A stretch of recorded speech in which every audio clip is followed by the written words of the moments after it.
어서 오세요. 하루하루 소리를 담다 하소담입니다. 오늘 낭독해 드릴 소설 소개해 드리겠습니다. 김진초 작가님의 소설집 김치 읽는 시간에 수록된 단편소설 둥둥이 김치입니다. 인간에 대한 사랑과 그 진정성의 의미를 다양한 김치의 빛깔 속에 담아낸 소설들 중에 하나인데요. 쌍둥이 형제의 애증을 국물 위에 건더기가 둥둥 떠있는 둥둥이 김치에 비유하고 있는 작품입니다. 이제 김장철이잖아요. 오늘 이 소설 들으시면 더 따뜻하게 겨울맞이 김장 잘 하실 듯 합니다. 어떤 이야기일까요? 자, 이야기 속으로 들어가 보겠습니다. 구독과 좋아요 꾹 누르시고요. 채널 가입은 하소담 사랑입니다. 끝까지 함께 해주세요.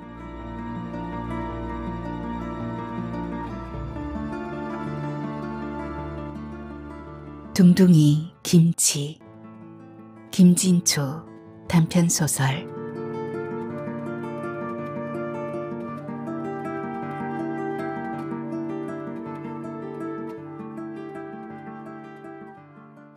나는 녀석이 싫다.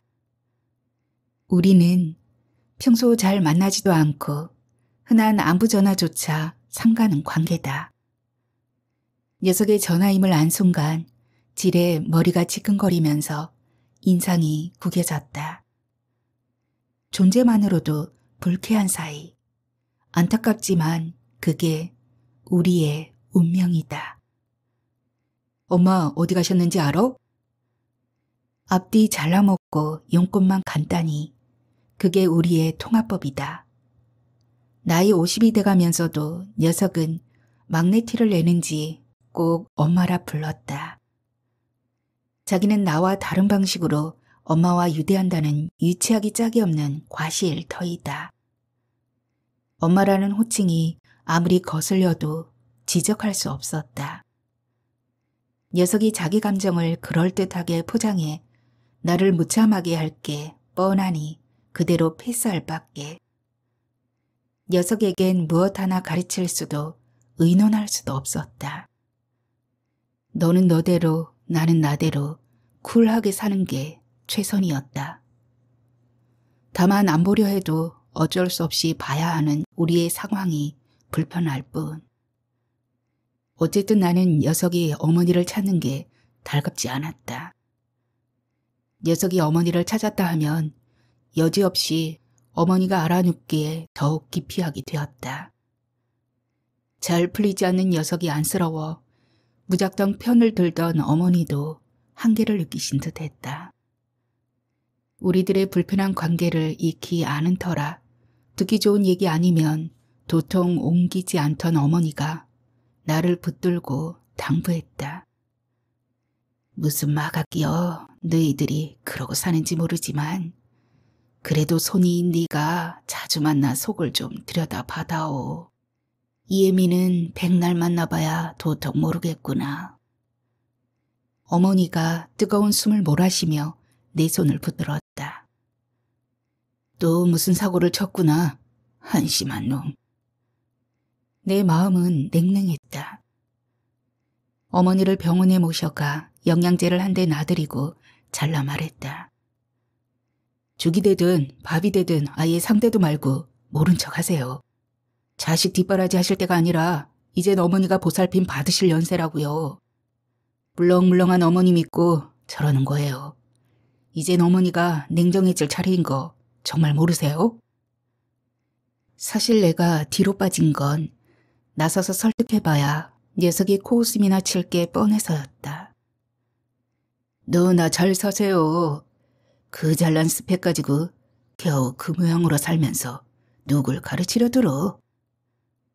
녀석은 불리하다 싶으면 여지없이 내 학벌을 들먹여 안 그래도 폭폭한 속을 뒤집었다. 세상 없이 구순한 집도 화상 덩어리는 하나씩 있다는데 녀석이 바로 그런 인물이었다. 녀석은 허구한 날 주색에 빠져 무책임하게 살면서 오로지 어머니만 물고 늘어졌다. 어머니는 왜 또? 말이 12조로 나갔다.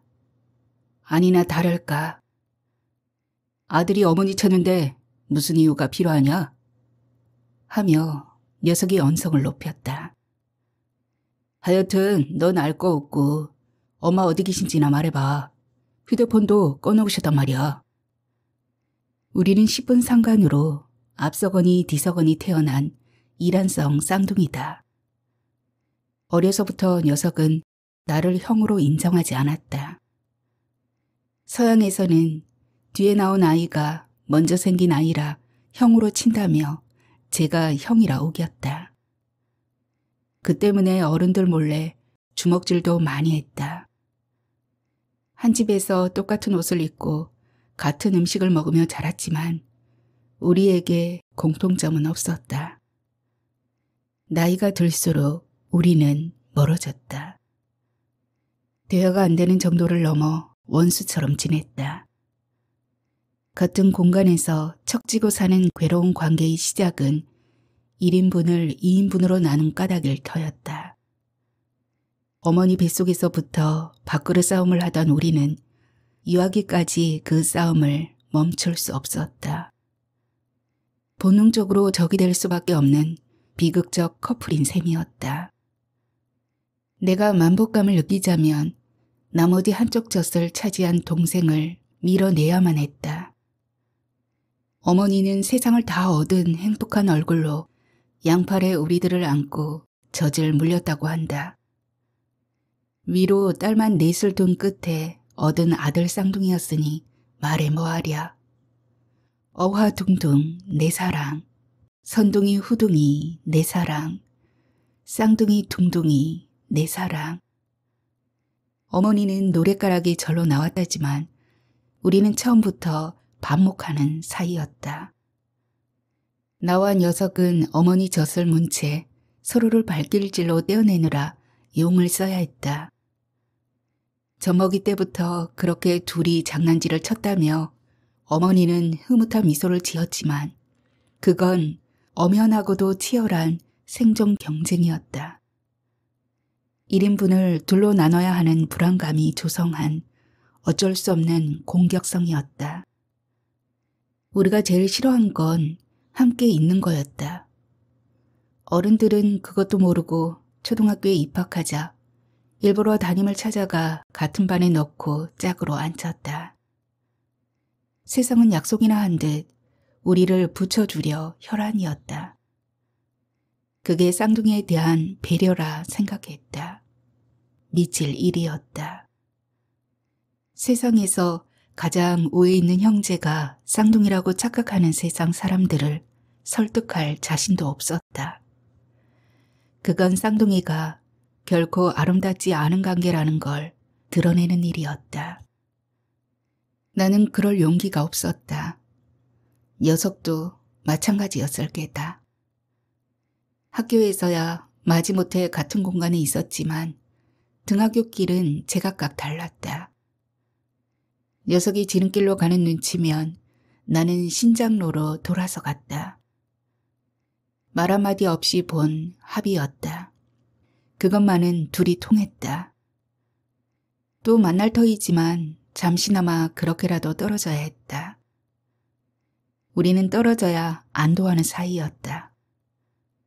머리가 굵어지고는 집에서도 마주치는 일이 없었다. 배가 고파도 녀석이 식탁에 먼저 앉으면 나는 핑계를 대고 뒤에 먹었다. 하지만 이름 붙은 날엔 여지없이 한자리에 앉아야 했다. 그때는 서로 눈이 마주치지 않는 자리를 피차 알아서 택했다. 우리는 타인보다 더 먼 사람으로 다만 한 집에 살았을 뿐이다. 가장 치명적인 건 비교당하는 일이었다. 사람들은 아무렇지도 않게 우리를 비교했다. 선둥이는 콧대가 우뚝하고 부리부리한 게 장군감이고 후둥이는 까풀이 얇고 곱상한 게 개집게나 올리겠네. 우리는 분명 다르게 생겼다. 나는 콧대가 높고 동생은 낮다. 나는 짝눈이고 동생은 쌍꺼풀이 진하다. 나는 뒤통수가 납작하고 동생은 짱구다. 둘이 똑 닮은 것은 짙은 눈썹뿐이다.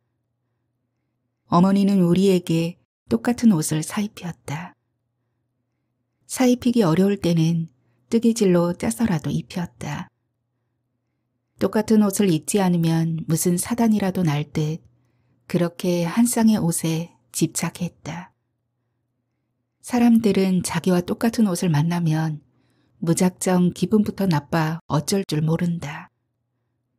계산만 내가 했지 자기가 선택한 옷이면서도 집사람은 결혼 기념일에 작정하고 마련해준 값비싼 옷을 장롱에 처박아 놓고 쳐다보지도 않는다.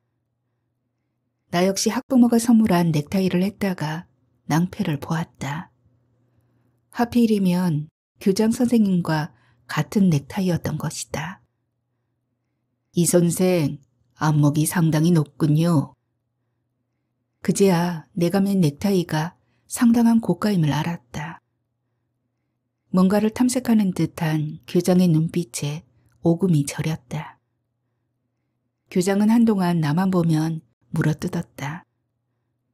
그만큼 자존심이 상하고 불쾌했던 것이다. 그런데 우리는 태어나자마자부터 줄기차게 같은 옷을 입어야 했다. 누가 형이고 누가 동생이지? 사람들의 그런 질문을 어머니는 즐겼다. 똑같은 옷은 쌍둥이를 광고하는 장치였다. 그들은 얼굴이 똑같아 구분 못한 게 아니라 누가 형이고 아우인지를 기억 못해 헷갈렸던 것이다. 어머니가 그걸 모를 리 없었다. 그럼에도 어머니는 쌍둥이를 자랑하고픈 욕심을 버리지 못했다. 그게 쌍둥이 엄마의 의무라 생각했나 보다. 불편한 가운데 좋은 때도 있었다. 내 옷이 더러우면 먼저 일어나 옷을 깨끗이 입는 동생 옷을 입었다. 녀석이 고개를 갸웃거리며 자꾸 내 옷을 헐깃댔지만 나는 시치미를 뚝 떼고 콧노래를 부르며 먼저 학교로 향했다. 녀석은 나보다 먼저 일어나리라 칼을 갈았을 것이다. 녀석은 내 대신 키도 많이 썼다. 꿈에 오줌을 싸면 여지없이 이불이 젖었다. 잠결에 사타구니가 뜨뜻해지면 나는 벌떡 일어나 내가 자던 자리로 녀석을 굴렸다. 그리곤 녀석이 자던 자리로 파고들었다. 아침에 일어난 녀석은 제 밑에 그려진 지도에 울상이 되었다. 오줌 싸게래, 오줌 싸게래. 내가 놀리는 소리에 뛰어들어온 어머니는 녀석의 볼기짝을 사정없이 때리고 키를 씌워 소금을 얻어오게 했다. 잠이 많은 녀석은 긴가민가 하면서도 진실을 밝히지 못했다. 주도 면밀한 내가 팬티까지 갈아입고 자는 바람에 물증이 없었던 까닭이다. 공부는 내가 앞섰지만 주먹은 녀석이 짱이었다. 그러고 보면 어렸을 적엔 내가 녀석 덕을 많이 본 것 같다. 우리가 척지고 사는 줄 모르는 애들은 다만 쌍둥이 형이라는 이유로 나를 건드리지 않았다. 녀석이 내게 공부 쪽으로 도움을 청한 일은 없다. 사내답게 생긴 내가 계집애처럼 예쁘장한 동생의 주먹 신세를 졌을 뿐. 공부로 나를 이길 수 없다고 판단한 녀석이 길을 바꿨을 공산이 크지만 어차피 우리는 같은 길을 갈 수 없는 운명이었다. 조숙한 건지 허세인지 녀석은 어려서부터 여자 문제로 시끄러웠다. 뒤늦게나마 녀석이 결혼할 때 모두들 그랬다. 두고 봐라. 실컷 놀아보았으니 이제 정착하면 누구보다 착실하게 잘 살 거다. 나도 제발 그러길 바랐다. 하지만 녀석이 누구던가 여지없이 모두의 기대를 저버렸다. 내일 깨진다 해도 오늘은 고요할 우리 부부와 달리 동생네 부부는 지나치게 시끄러웠다. 어머니가 휴대폰을 꺼놓으셨다면 안 봐도 비디오다. 오죽하면 그러셨을까. 어지간히 해라. 니네 부부 중계방송에 질리셨나 보지. 녀석 부부는 안팎이 막내다. 나이를 암만 먹어도 막내는 어쩔 수 없는지 철들 낌새가 보이지 않는다. 간밤에 남편이 외박을 했다고 전화. 마누라가 아침밥도 안 챙겨준다고 전화. 다투다가 서방한테 한 대 맞았다고 전화. 마누라가 너무 깐족돼 성질 버리겠다고 전화. 더 이상 참고 못 살겠으니 아이들 데려가라고 전화.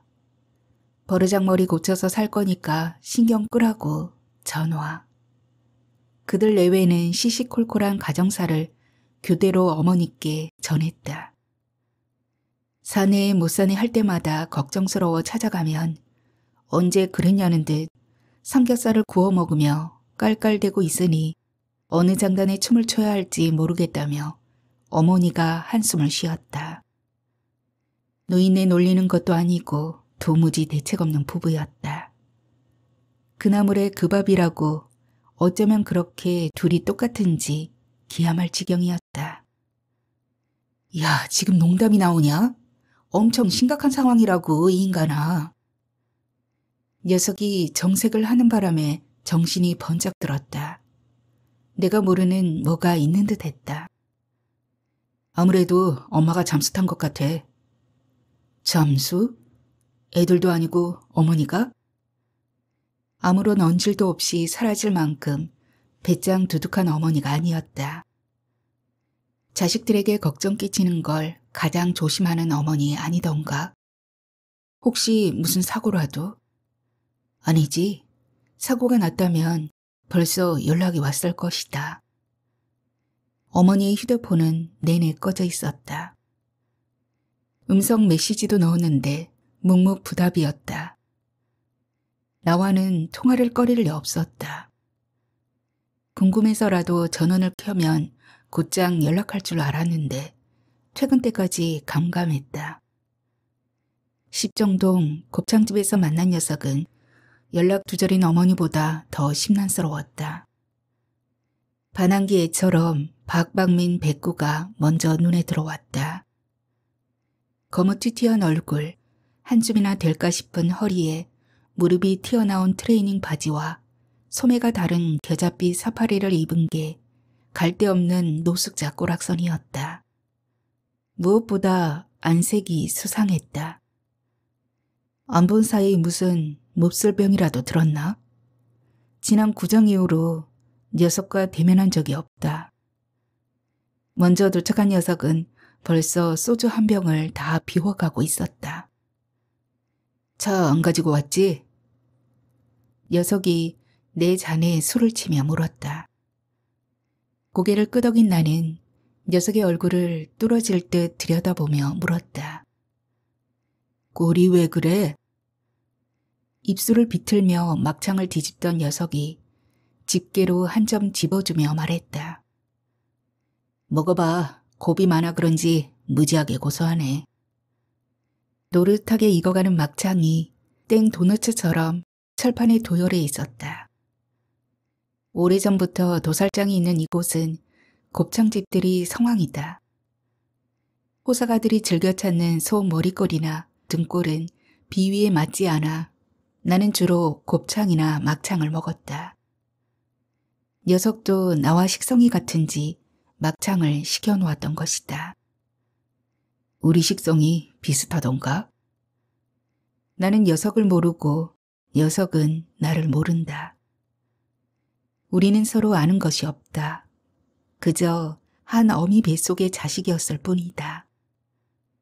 쓸데없는 간신 꾸고 엄마 어디 가셨는지 지피는 데 없어? 어머니는 바쁘다. 자식들보다 더 바쁘다. 노인대학에서 한국 무용과 컴퓨터 배우지. 일주일에 한 번은 노래교실 가야지. 짬짬이 노인정에서 화투 쳐야지. 주말에는 여행 계획하는 사람들과 놀러 다녀야지. 그야말로 쉴 새가 없는 분이다. 당신이 무료하게 지내면 자식들이 귀한 시간 쪽에 놀아주러 올까봐 바쁘게 사신다고 했다. 종종 지방으로 무용 공연도 가신다고 했다. 오늘 지방 공연을 가셨을지도 모르는 일이다. 이따 밤에 집으로 찾아가 보면 될 거 아냐. 지나치게 가민한 녀석이 수상하다. 저 때문에 어머니가 입원을 해도 바쁘다는 핑계로 들여다보지 않던 녀석이었다. 가까이 살면서 어머니 생신에 얼굴 안 내미는 것도 예사였다. 그런 녀석이 열일 전폐하고 나를 불러낸 걸 보면 분명 뭔가 캥기는 거다. 전하의 효자가 참 여유도 있네. 빈정거리는 녀석의 입에서 썩은 술 냄새가 훅 끼친다. 구역질이 날 정도로 고약한 냄새다. 어머니를 통해 얼핏 듣기는 했다. 막내가 술이 좀 과한 것 같아. 딴 건 다 제쳐두고 막내 몸 상할까봐 걱정이다. 녀석이 엄마 하는 것 이상으로 어머니가 녀석에게 막내 하며 애정을 표시하는 게 나는 거슬렸다. 10분 상간으로 태어나 누구는 장남으로 책임만 떠맡고 누구는 막내로 무한정 오냐오냐니 좋게 들릴 리가 없었다. 녀석은 이미 상했다. 망가질 대로 망가졌다. 어쩌면 어머니는 저녁마다 녀석의 하원에 들렀을지도 모른다. 어머니가 떡 버티고 앉아 술 친구들을 밀어내고 곧장 귀가시키느라 출근 도장을 찍었을지도.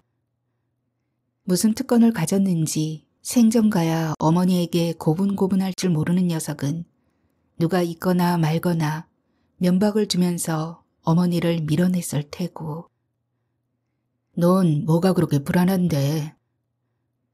녀석이 글라스를 청하더니 소주를 가득 따라 단숨에 마셨다. 이어서 생각지도 못한 말이 녀석의 입에서 튀어나왔다. 엄마가 둥둥이 김치를 갖다 놓으셨더라고. 언제 다녀가셨는지도 모른다는 거였다. 하원 냉장고에 몰래 둥둥이 김치를 놓고 가신 어머니가 걸린다는 얘기였다. 어머니는 소리 없이 움직이는 분이 아니었다. 가면 간다, 오면 온다 예고를 하시는 편이다. 하원이 비었을 때 다녀가셨더라도 냉장고에 김치 놓고 가니까 꺼내 먹으라고 전화라도 할 뿐이다.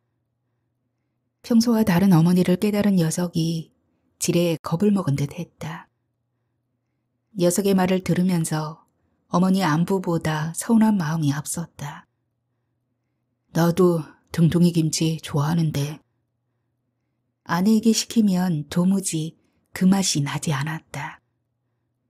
어머니는 김장철엔 배추로, 겨울엔 나박김치로, 봄엔 돌나물 김치로, 여름철엔 열무로 둥둥이 김치를 잘도 만드셨는데 아내는 솜씨가 젬병이었다. 풋내가 나지 않으면 짜거나 달아 도통 비위에 맞지 않았다. 좋겠다, 너는. 먹을 것 앞에서 나도 모르게 유치해졌다. 차별당한다는 느낌도 들었다. 좀 더 정확하게 얘기하자면 그건 분명 질투였다. 그런대로 모양새 갖춰 사는 나는 아예 뒤로 젖혀두고 언제나 안타까운 건 사고뭉치 녀석이었다. 원격 조종하는 녀석에게 어머니는 한없이 끌려다녔다. 이제라도 버릇 고칠 각오를 하셨다면 다행 아닌가. 부러워할 것 없어. 녀석이 잘라 말했다. 녀석은 벌써 오래전부터 밥을 못 먹는다고 했다. 어머니가 그걸 아시고 제발 밥이라도 먹으라고 놓고 가셨나 보다는 것이었다. 그러면 됐지. 웬 수선인가? 제 녀석이 어머니 총애를 독차지한다는 광고인가?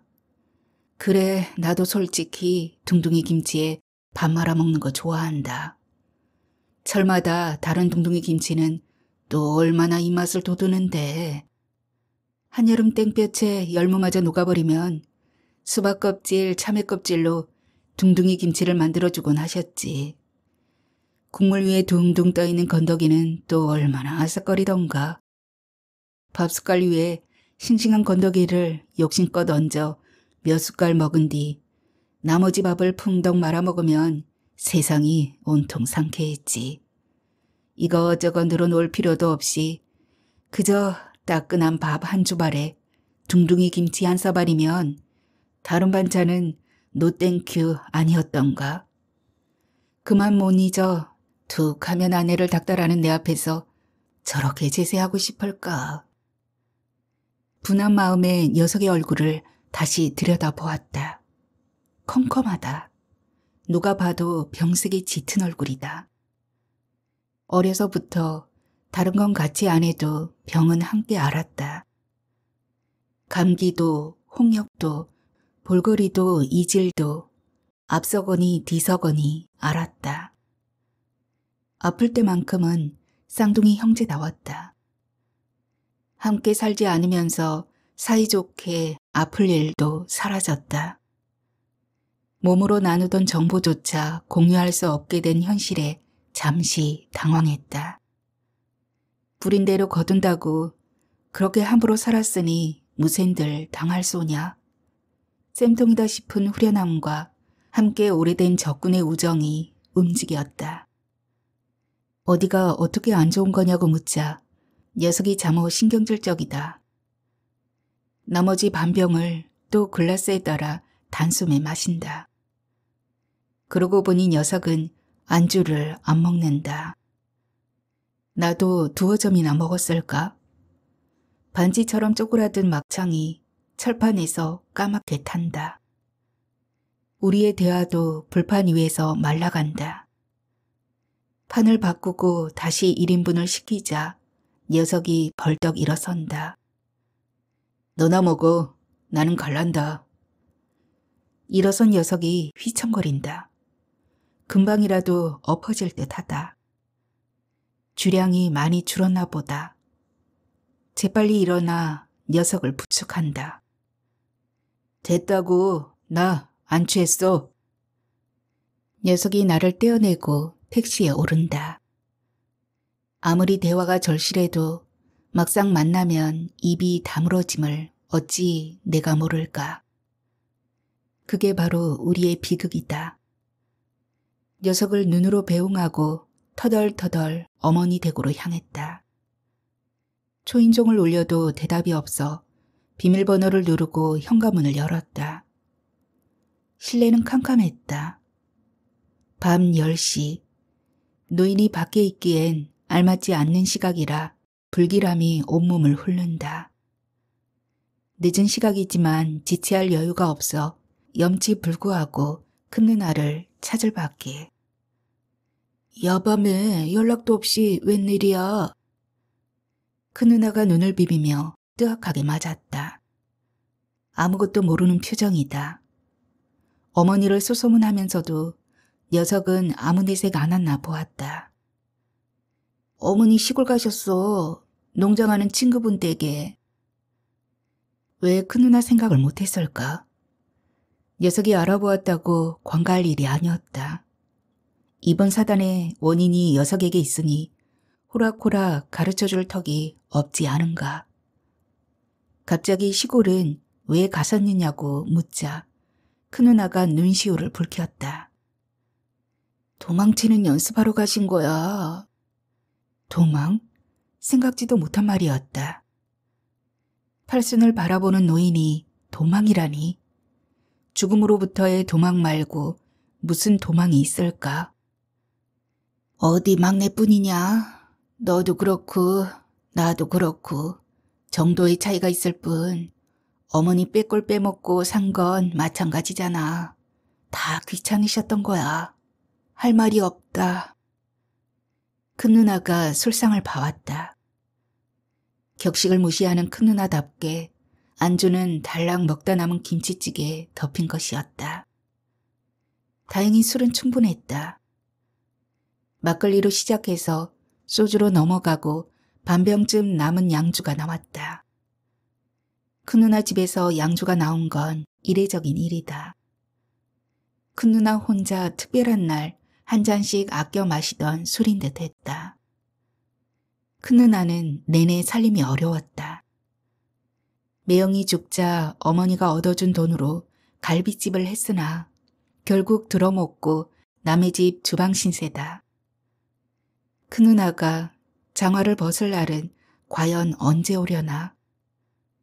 청년 실업으로 조카들마저 자리를 못 잡고 뜨내기 신세다.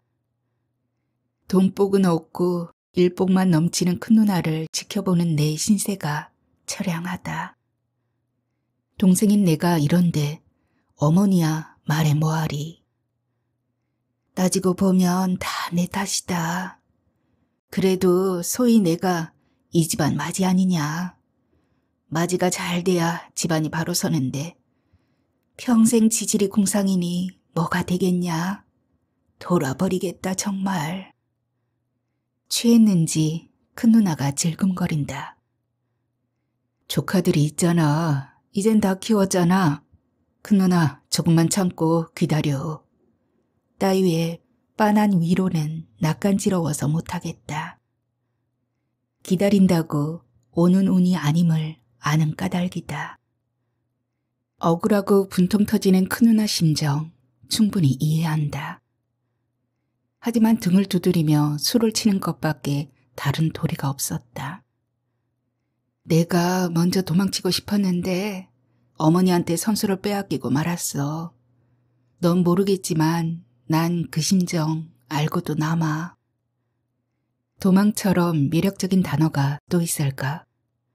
누구나 한 번쯤 꿈꾸는 도망을 나도 시도한 적이 있다.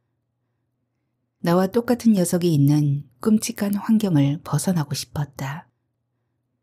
고등학교 입학금을 들고 튀었다. 집에서 먼 부산이 적당했다. 부산항을 기웃거리다 밀항할 작정이었다. 닮은 꼴이 없는 곳에서 나만의 유일한 인생을 살고 싶었다. 신문 배달을 하며 보급소에서 새우잠을 자도 견딜만 했다. 문제는 밀항의 기회가 좀처럼 오지 않는 거였다. 보급소 총무는 택도 없는 허튼 꿈 접고 엄마 젖이나 더 빨고 오라며 코웃음을 쳤다. 제대로 씻지 못해 옷솔기마다 이가 들끓어도 먹는 게 시원찮아 마른 버짐이 기어다녀도 개의치 않았다. 나는 꿋꿋하게 때를 기다렸다. 17 혈기왕성한 소년의 발목을 잡은 건 어이없게도 모기였다. 예나 지금이나 바닷가 모기는 극성스럽다. 옷을 몇 겹씩 끼어 입어도 소용없었다. 극약 처방으로 온몸에 석유를 바르고 잤다. 석유를 바르면 모기가 접근하지 않는다는 소리를 듣고 바로 실천에 옮겼다. 이튿날 아침 나는 병원에 실려갔다. 석유 알레르기였던 것이다.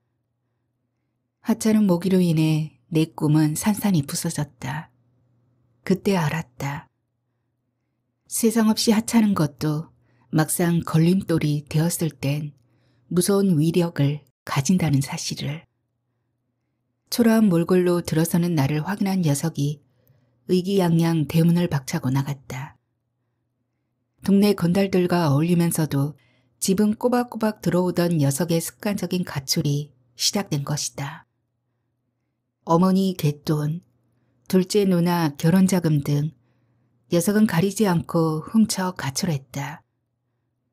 짧게는 보름, 길게는 서너 달 종족을 감췄다. 애 같아서 수소문하는 어머니와 달리 나는 세상 편했다. 녀석이 없으니 내 세상이었다. 아주 사라져 영영 돌아오지 않길 바랐지만 녀석은 번번이 내 기대를 저버렸다. 어쩔 수 없이 나까지 나서 녀석을 찾아다닌 적도 있다. 입영영장이 나왔는데 연락이 두절되었다.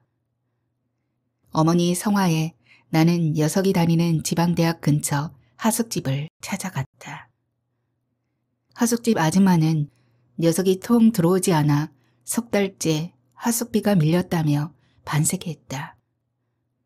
학교에 알아보니 휴학 중이었다. 녀석의 방을 샅샅이 뒤진 끝에 몇 개의 전화번호를 찾아냈다. 기어이 주먹세계에 들어갔나 했는데 반전이었다. 녀석은 밤무대를 누비고 있었다. 그것도 로봇춤을 추는 춤꾼이었다. 매니저랄 것도 없이 그저 스케줄을 알려주는 남자로부터 입소한 녀석의 동선을 따라 그날 밤 내내 뒤를 밟았지만 간발의 차이로 놓쳤다. 녀석은 하룻밤에 5군데를 뛰었다. 다음날 다시 녀석의 동선에 따라 곳곳에 사람을 붙였지만 낌새를 챈 녀석이 종적을 감추고 말았다. 자식이 영창 갈까 몸이 단 어머니는 결국 경찰의 힘을 빌었다. 녀석은 지리산 작은 남자에 숨어 있었다. 아직 날짜가 남았잖아요. 기피할 생각이 아니라 잠시 머리 좀 식히러 들어왔다고요. 말인즉슨 틀리지 않았다. 하지만 혈안이 되어 찾는 식구들마저 따돌린 것은 어떻게 설명할 것인가. 식구들은 온통 비상 걸리게 한 녀석이 태어난 얼굴로 집에 들어서 밥부터 찾았다. 다 좋은데 엄마표 둥둥이 김치가 없으니까 영 밥맛이 안 나더라고. 군대 가면 또 굶어야 하는데 가기 전에 원 없이 먹고 가려고. 엄마 둥둥이 김치 곱빼기 오케이? 어머니는 피 내리는 긴장의 시간을 그새 잊었는지 더없이 흐뭇한 얼굴로 녀석의 머리를 쓰다듬었고 녀석은 우리 엄마 냄새 참 좋다 하며 지더리게 굴었다. 어머니 못지않게 속없는 큰 누나도 그새 풀어져 로봇춤이 뭔지 한번 춰봐라. 얼마나 대단한 춤이길래 돈까지 받으면서 추는지 궁금해 죽겠다. 하며 추임새를 넣었다. 녀석과 나는 확실히 달랐다. 녀석은 무슨 짓을 해도 수월하게 넘어갔고 나는 후환이 있었다. 가출해서 돌아온 나는 오랫동안 근신의 시간을 가져야 했다. 매사를 보고해야 했고 외출도 금지였다. 바로 이게 장남과 막내의 차이였다. 식구들이 느슨해진 사이에도 나 혼자 긴장했다. 녀석이 언제 어디로 튈지 몰라 철저히 녀석을 감시했다. 앵간히 해라. 내가 쪼다냐? 쇠고랑 찰 거 뻔히 알면서 튀게.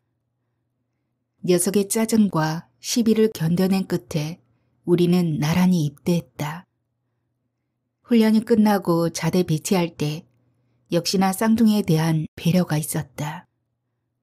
우리는 이구동성으로 다른 곳에 배치해달라고 했다. 그것도 가능하면 멀리 떨어진 곳으로. 사람이 도망치고 싶은 건 세상이 아니라 가장 가까운 사람임을 나야말로 태아적부터 알았다. 자살이란 것도 세상을 등지는 게 아니라 사람을 등지는 일일지 모른다. 그 누나도 도망치고 싶으면 언제든지 도망쳐. 내가 도와줄게. 그보다 큰 누나는 자책하는 버릇부터 고치는 게 순서 같다. 제발 부탁인데 누구한테도 미안해하지 마. 정말 미안해하지 않아도 될까? 나의 응원에도 큰 누나는 믿을 수 없다는 표정이었다. 그나저나 어머니는 잘 계시는 거지? 언제 돌아오신대? 큰 누나가 픽 웃었다. 막내가 찾아낼 때까지 계시겠지. 80 노모와 50 아들이 숨바꼭질이라. 10분 차이가 만들어낸 차별을 다시금 통감했다. 녀석을 병원에 데려가기 위한 방편이라 해도 나로서는 왠지 서운하고 소외감이 느껴지는 일이었다. 하루라도 치료받아야 하는데 당사자가 천하태평이니 어쩌겠냐. 병세가 심해 스스로 포기했는지도 모른다 생각하면 자다가도 벌떡 일어날 일이지. 송장 같은 낯빛에 술 아니면 아무것도 넘기지 못한다니 어머니 마음이 오죽하셨겠니. 알코올 중독? 그 지경까지 간 줄은 몰랐다. 원래 주색을 끼고 살아 즐기는 줄로만 알았다. 그래서 더 밉살스러웠다. 누구는 그런 거 싫어서 안 하나? 다 형편 살피느라 자제하는 거지. 만사 때려치우고 혼자만 신바람 나서 사는 게 눈꼴시였다. 그러면서 뒤치다거리는 모두 어머니께 미루니 더더욱 밉상이었다. 이런저런 집안일로 마주칠 때도 눈조차 맞추지 않았다. 내겐 녀석은 투명인간이나 다름없었다. 녀석을 가장 잘 아는 놈이 누구더라? 이젠 녀석을 알아야 했다. 똑바로 보아야 했다. 어머니나 큰누나가 아는 건 빙산 일각이고 진짜는 물 밑에 있을 터. 물 밑에서 같이 노는 놈을 찾아야 한다. 병들어 쓰러진 적군은 적군도 아니다. 나는 녀석과 싸우고 싶다. 싸워서 이기고 싶다. 그러자면 우선 녀석부터 살려야 한다. 뜻밖이네. 형이 나를 다쳤고. 초등학교 후배 광수는 내게 서운한 게 많은 모양이었다. 하긴 어려서부터 민국이 녀석과만 어울렸으니 내게 대한 편견이 상당할 것이다. 민국이 병이 깊은가 본데 아는 대로 얘기해 줄 수 있겠냐? 형도 알아? 내가 아는 게 신기한 모양이었다. 형이 안다니까 왜 이렇게 힘이 나지? 광수가 장난스럽게 뽀빠이 팔을 하며 알통을 부풀렸다. 당연히 알 걸 아는데 광수 너 지나치게 오버하는 거 아니냐? 여전히 입을 다물지 못하고 싱글벙글한 채로 광수가 잔을 부딪혔다. 내가 민국에게 관심을 갖는 게 이변이구나.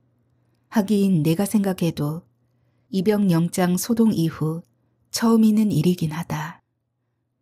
나 혼자 많이 괴로웠어, 형. 그렇다고 어머니께 알려드리기도 죄스럽고 참 난처했거든. 빨리 손 써야지. 더 이상 미루면 안 돼. 민국이 녀석은 새벽에 눈을 뜨자마자 빈속에 소주를 마시는 것으로 일과를 시작한다고 했다. 밥 한 술 안 뜨고 하원으로 출근해 입가심으로 맥주 한 병 사다 마시고 드나드는 사람들과 진종일 또 술을 마시고 취하면 소파에 드러누워 자다 깨어나면 또 술. 일상이 온통 술이라는 것이다. 친구들이 말려도 소용없었다. 같이 마시기 싫으면 가라고 내쫓았다. 형, 그러다 죽어. 술도 좋지만 제발 밥 좀 먹어라. 광수의 잔소리도 먹히지 않았다. 술이 아닌 음식은 넘어가지도 않거니와 억지로 넘기면 소화가 안 돼 부대꼈던 것이다. 술에 절어사니 종일 비몽사몽인 건 자명한 일. 배달일이 들어와도 제대로 할 수 없었다. 단골이 하나둘 떨어져 나갔다. 하원은 본래의 목적을 잃고 일 없는 사람들 술 출연하는 장소로 전락했다. 제 속에 술 들이붓느라 물 주는 것도 잊어 화초들은 생기를 잃고 죽어나갔다. 돈을 못 벌자 재수 씨와 다투는 일이 잦아질 밖에. 허구한 날 엉망으로 취해 들어와 분란을 일으키고 툭 하면 장롱이나 냉장고를 열고 오줌이나 갈기니 아이들도 아빠를 외면했다.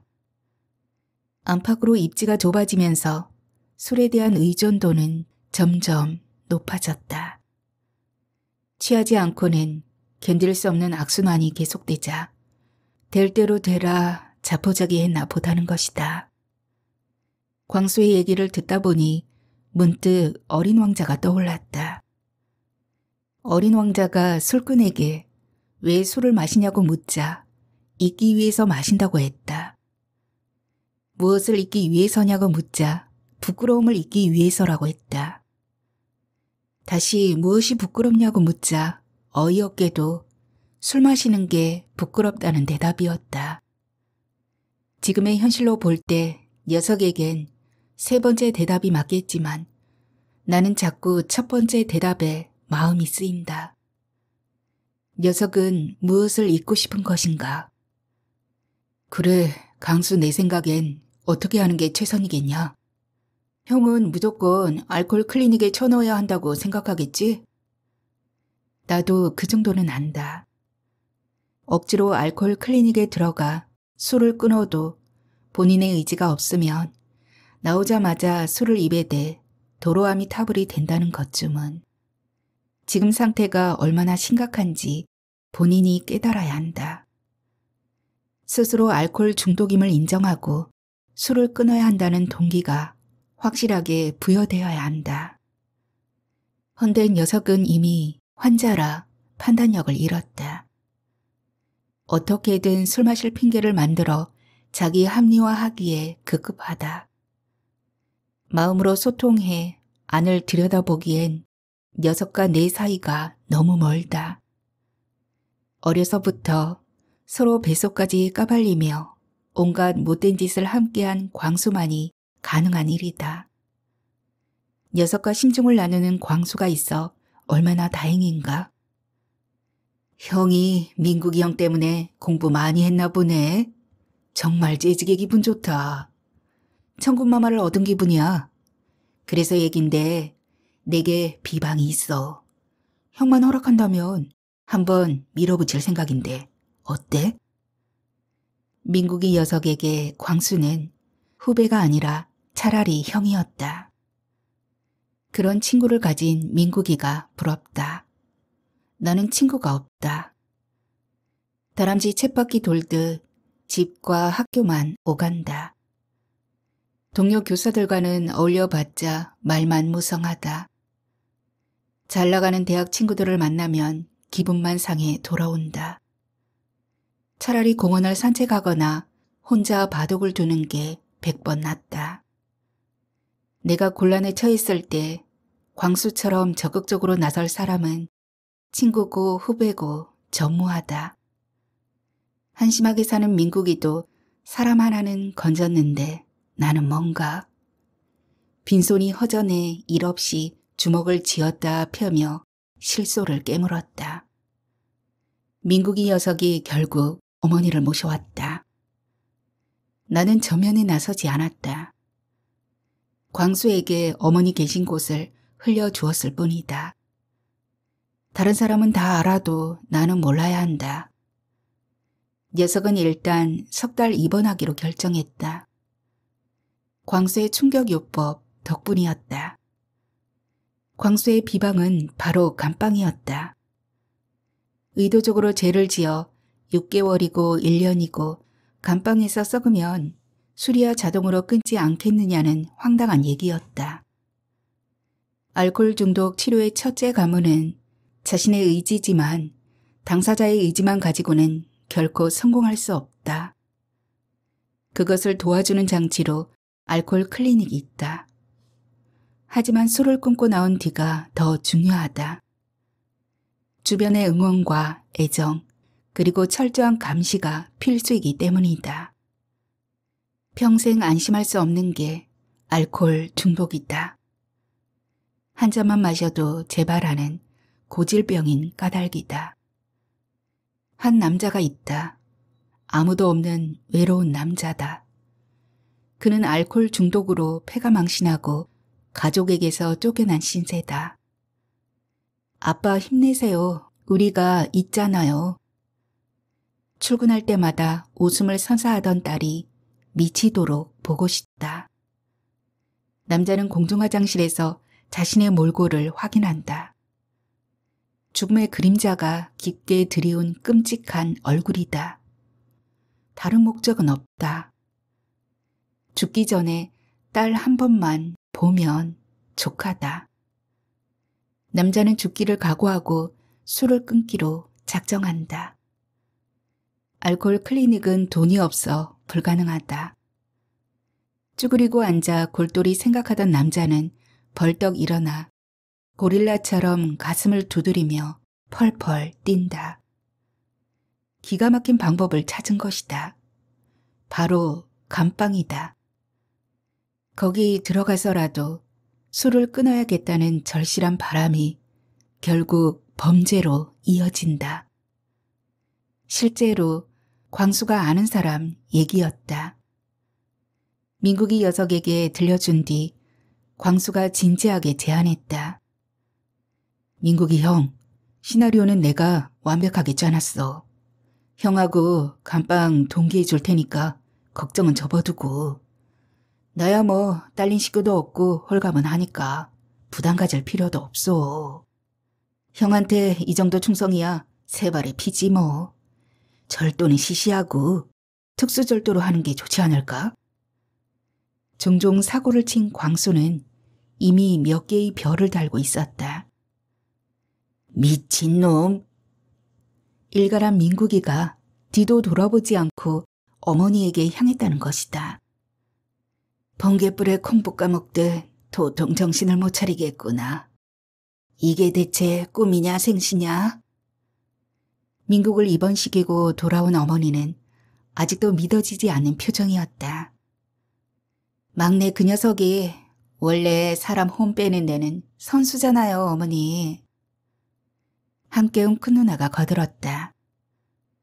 어머니나 큰누나나 한시름 던 얼굴이었다.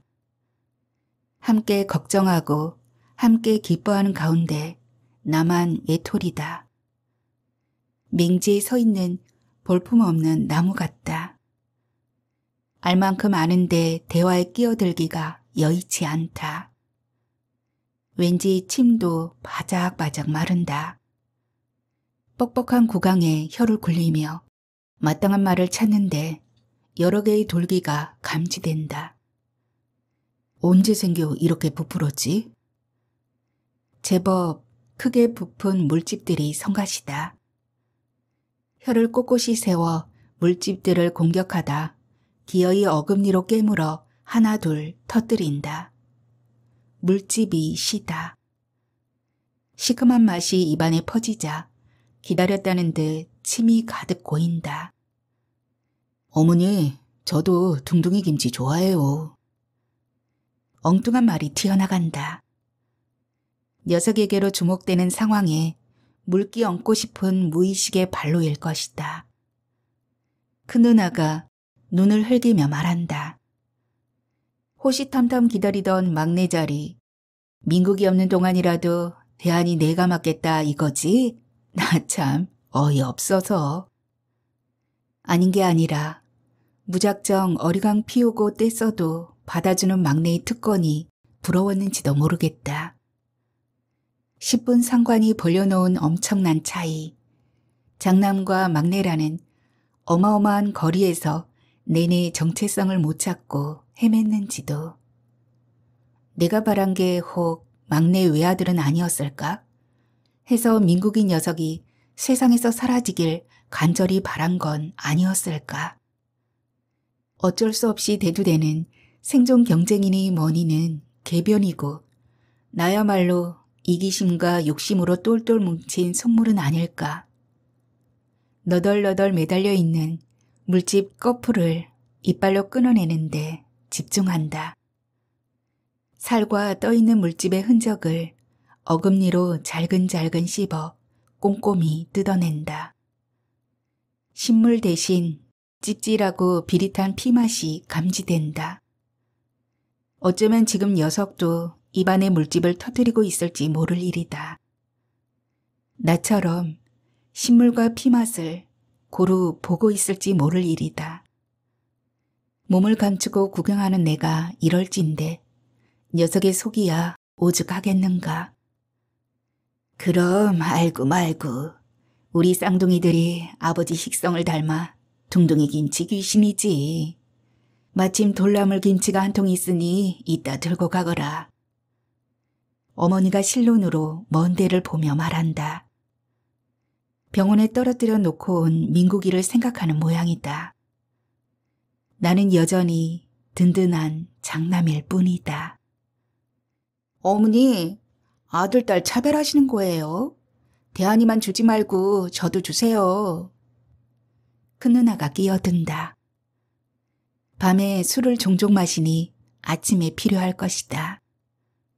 그럼 둘이 갈라가든가.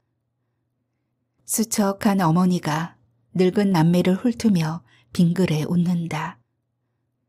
농담이 아니었는지 큰 누나가 주방으로 향한다. 정말 둘로 나누려나 보다. 난 됐으니까 큰 누나가 다 가져가.